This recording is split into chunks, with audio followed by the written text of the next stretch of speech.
प्रिय विद्यार्थियों, हिंदी क्लास में आपका स्वागत है। आज हम आपकी पाठ्य पुस्तक सारांश का चौथा पाठ गौरा, जिसकी लेखिका महादेवी वर्मा है। आज हम इस पाठ के लिखित प्रश्नों का अभ्यास करेंगे। तो आइए आज हम पढ़ते हैं इस पाठ के लिखित प्रश्न। प्रश्न पहला और दूसरा, इन दोनों का अध्ययन हम पिछली क्लास में कर चुके हैं। तीसरा प्रश्न है, गौरा के रूप सौंदर्य का वर्णन अपने शब्दों में कीजिए।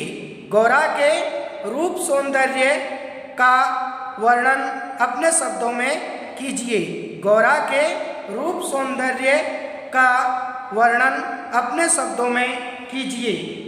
तो आप इसका उत्तर देंगे, गौरा का रूप सौंदर्य बहुत अच्छा था। उसके लचीले पैर, ऊंचे भरे पुट्ठे, चिकनी भरी हुई पीठ, लंबी सुडौल गर्दन, निकलते हुए छोटे छोटे सींग, कमल की दो अध खुली पंखुड़ियों जैसे कान, लंबी और काले सघन चामर का स्मरण दिलाने वाली पूंछ, सब कुछ सांचे में ढला हुआ था। गौरा का रूप सौंदर्य बहुत अच्छा था। गौरा का रूप सौंदर्य बहुत अच्छा था।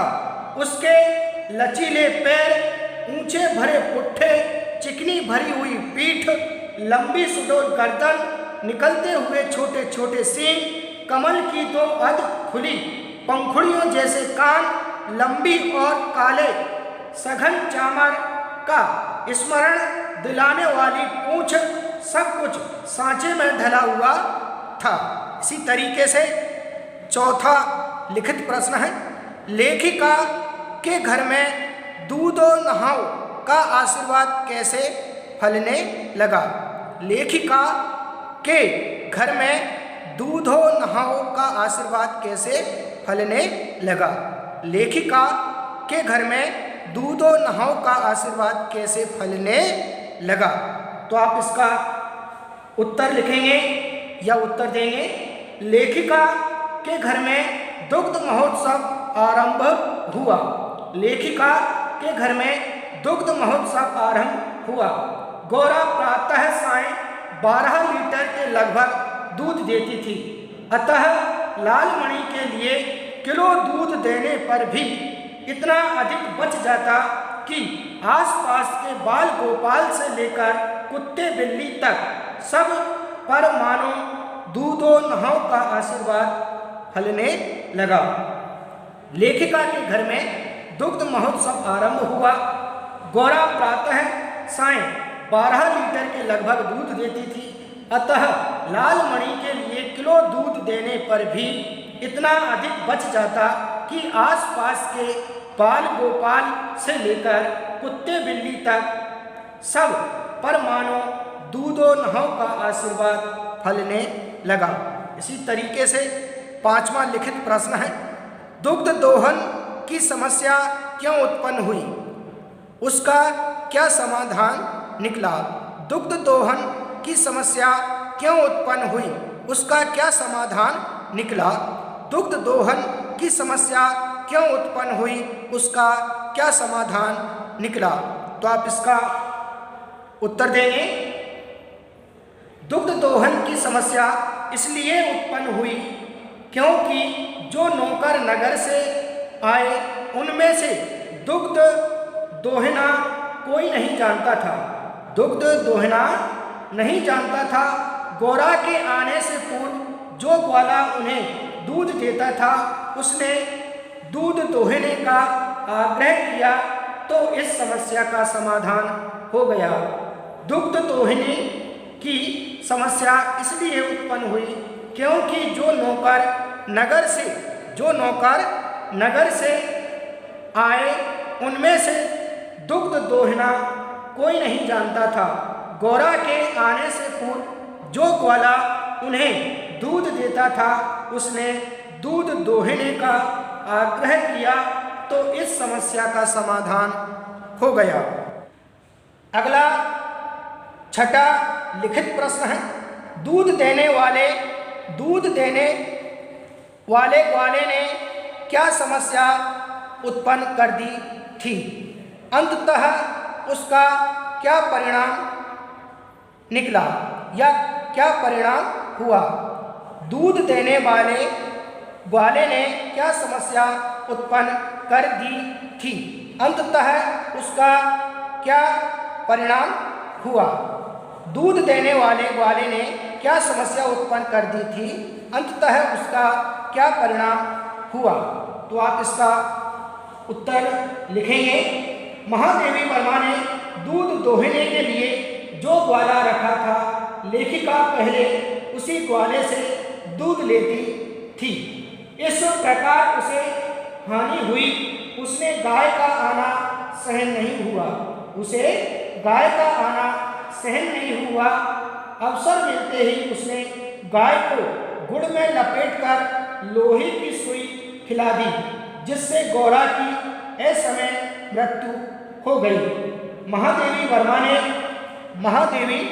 वर्मा ने दूध दोहने के लिए जो ग्वाला रखा था, लेखिका पहले उसी ग्वाले से दूध लेती थी। इस प्रकार उसे हानि हुई। उसे गाय का आना सहन नहीं हुआ। अवसर मिलते ही उसने गाय को गुड़ में लपेटकर लोहे की सुई खिला दी, जिससे गौरा की असमय मृत्यु हो गई। महादेवी वर्मा ने दूध दोहने के लिए जो ग्वाला रखा था, लेखिका पहले उसी ग्वाले से दूध लेती थी। इस प्रकार उसे हानि हुई। उसे गाय का आना सहन नहीं हुआ। अवसर मिलते ही उसने गाय को गुड़ में लपेटकर लोहे की सुई खिला दी, जिससे गौरा की असमय मृत्यु हो गई। इसी तरीके से सातवां प्रश्न है, गौरा की क्रमिक मृत्यु की मर्मांतक स्थिति का वर्णन अपने शब्दों में कीजिए। गौरा की क्रमिक मृत्यु की मर्मांतक स्थिति का वर्णन अपने शब्दों में कीजिए। गौरा की क्रमिक मृत्यु की मर्मांतक स्थिति का वर्णन अपने शब्दों में कीजिए। तो आप इसका उत्तर लिखेंगे या उत्तर देंगे। महादेवी वर्मा ने जिस ग्वाले को दूध दोहने के लिए रखा था, महादेवी वर्मा पहले इसी ग्वाले से दूध लेती थी। गौरा के आने से उसे हानि हुई।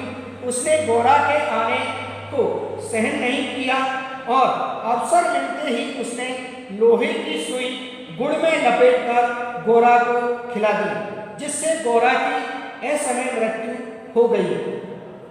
फिर वही ग्वाला फिर से लेखिका के घर दूध देने लगा।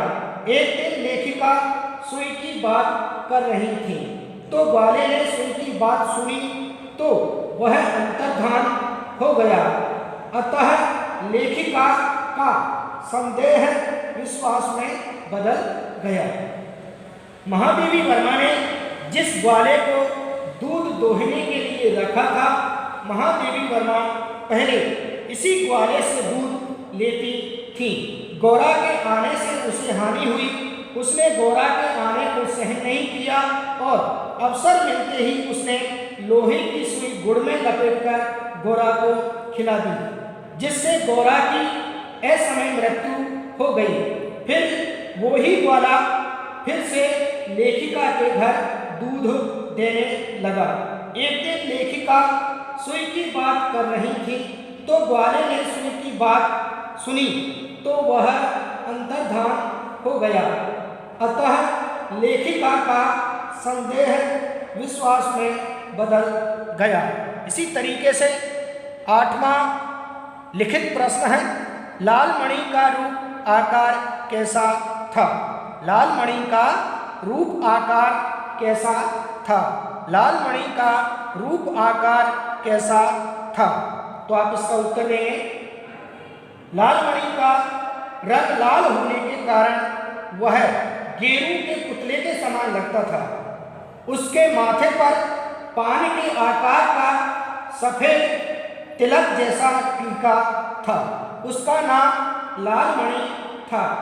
सभी लोग उसे प्यार से लालू कहते थे। लालमणि का रंग लाल होने के कारण वह गेहूं के पुतले के समान लगता था। उसके माथे पर पानी के आकार का सफेद तिलक जैसा टीका था। उसका नाम लालमणि था। सभी लोग उसे प्यार से लालू कहते थे। इसी तरीके से यहाँ पर अर्थ ग्रहण संबंधी प्रश्न और बहुविकल्पी प्रश्न दे रखे हैं।